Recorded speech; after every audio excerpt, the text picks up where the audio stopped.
Ito na po yung mga pasisiw ko noon mga kanain. Ito naman sa kabilang to yung mga paitlogin. Medyo maliit po yung space namin dito. Pero kahit pa paano nag-aalaga ho ako. Baka pag dumating yung panahon na napapahibig humigot na sabaw, may mahuhugot. Kaya bumawas lang ako ng isa dahil napapaibig nga akong humigop na sabaw para mainitan ng sikmura bago ituloy ang mga gawaing bahay. Saka ako tumawid sa likod bahay upang dito na linisan.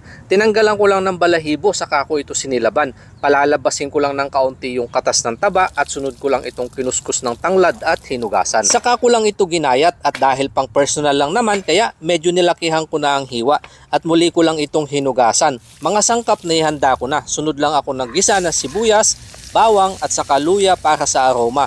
At sinama yung karne ng manok. Pinalasahan ko lang ito ng chicken cubes kasama ng paminta at saka pampaalat na patis. Patutuyuan ko lang ito ng katas hanggang sa masangkot siya upang sa ganun matanggal ang lansa. Naklubang ko lang ng mahina ang apoy dahil iiwan ko muna. Lilinisan ko lang itong panghalo kong labong. Tama po. Hango sa luto nila dito sa Thailand na masabaw din pero madami nga lang sangkap. Kaya gumawa ako ng version ko yung pasok sa panlasa nating mga Pilipino. At dahil tag-ulan ngayon, madami pa ang labong na naglalabasan. Pero huwag kalimutang magpaalam kapag wala ka namang sariling tanim na kawayan.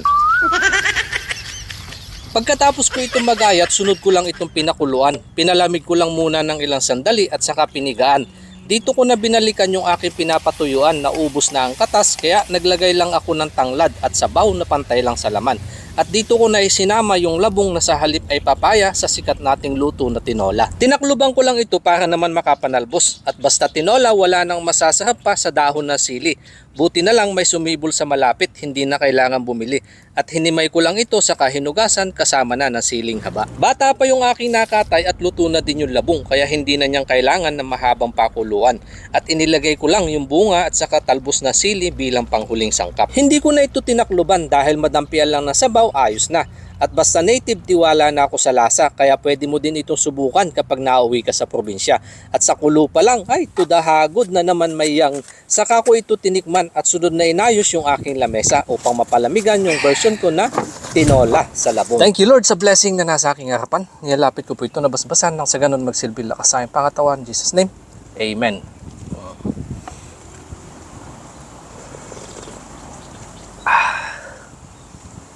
Iba ho talaga pag yung native. Kapit na kapit yung lasa.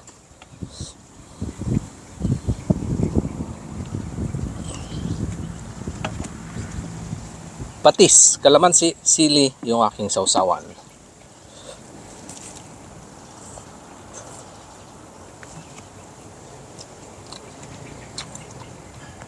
Favorite part yung ulo. Ikaw kanain anong favorite mo pag nagluluto ng mga ganito tinola? Ang baba ko na. Akin lang itong mga pati mabuto. Sa inyo na yung mga laman.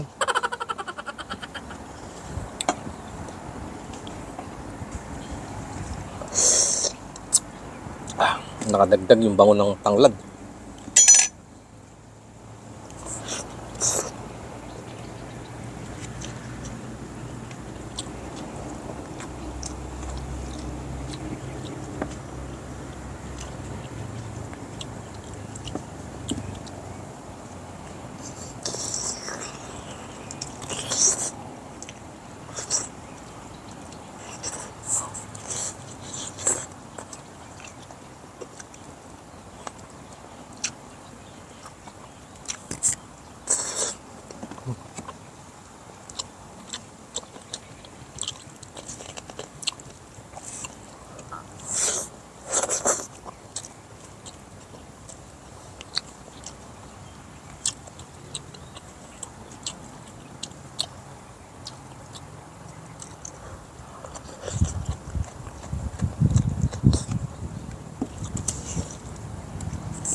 Ano po?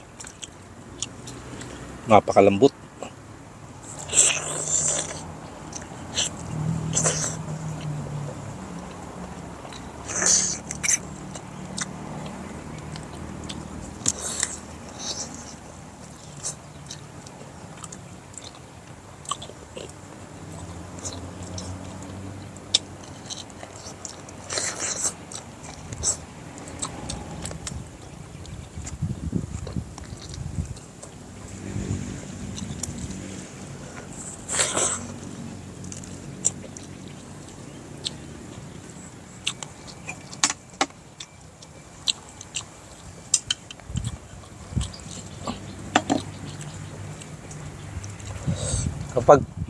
Kapag pang maramihan, pwede ho kayo magdagdag ng sabaw.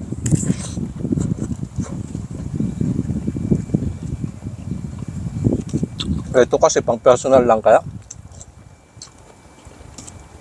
pantay lang. Sa laman para talagang kapit ho yung lasa.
Ang hangin.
Save the best for last. Kaya ito po yung papanghuli ko.